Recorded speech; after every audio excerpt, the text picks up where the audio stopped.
നമ്മുടെ nationalism inclusive nationalism ആണ്, എല്ലാരെയും ഉൾക്കൊള്ളുന്ന നാഷണലിസം ആണ്. ഷഹീദ് അഫ്രീദിയെ ഉൾക്കൊള്ളുന്ന കൊണ്ടുവരണ്ട, ഇൻക്ലൂസീവ് ആക്കിയത് അതിനുള്ള മറുപടി പറയൂ. താങ്കൾ അതല്ലേ പറഞ്ഞുകൊണ്ടിരുന്നത്? ഒരു സംശയവുമില്ല, ഷാഹിദ് അഫ്രീദിയെ വിളിച്ചത് അവർക്ക് തെറ്റുപറ്റിയതാണ്. അവർ പ്രത്യേകിച്ച് അത് തെറ്റല്ലല്ലോ, അത് തെറ്റാണെന്ന് രാഹുൽ എങ്ങനെ അസ്യൂം ചെയ്യുന്നത്? അതിന് പിന്നിൽ ഗൂഢാലോചന ഇല്ലെന്ന് രാഹുൽ എങ്ങനെ ഉറപ്പിക്കും?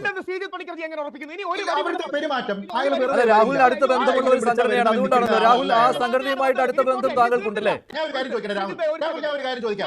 രാഹുൽ ഈശ്വർ ഇയാളെ ഇവിടെ കൊണ്ടുവന്നു, നമ്മൾ ഇയാളെ ഇവിടെ കൊണ്ടുവന്നതിന് ശേഷം അയാളെ പൊന്നാട അടിക്കുകയും അയാൾക്ക് നമ്മൾ പോകുന്ന സമയത്ത് ഒരു ചുണ്ടൻ വെള്ളം ഗിഫ്റ്റ് ചെയ്യുകയും ചെയ്തതിന് ശേഷം ഞങ്ങൾ ഇൻക്ലൂസീവ് ആണ് എന്ന് പറഞ്ഞിട്ട് കാര്യമുണ്ടോ? അതിന് ഗൂഢാലോചന ഇല്ല. ഇയാൾ പൊട്ടി ഭൂമിയിൽ ഇങ്ങോട്ട് വീണതാണെന്ന് പറയാൻ പറ്റും. രാഹുൽ അയാൾ ദുബായ്ക്കാർക്കും പാകിസ്ഥാൻകാർക്കും സെലിബ്രിറ്റിയാണ്, ഇന്ത്യക്കാർക്ക് അയാൾ സെലിബ്രിറ്റി അല്ല. ഇന്ത്യക്കാർക്ക് അയാൾ സെലിബ്രിറ്റി അല്ല.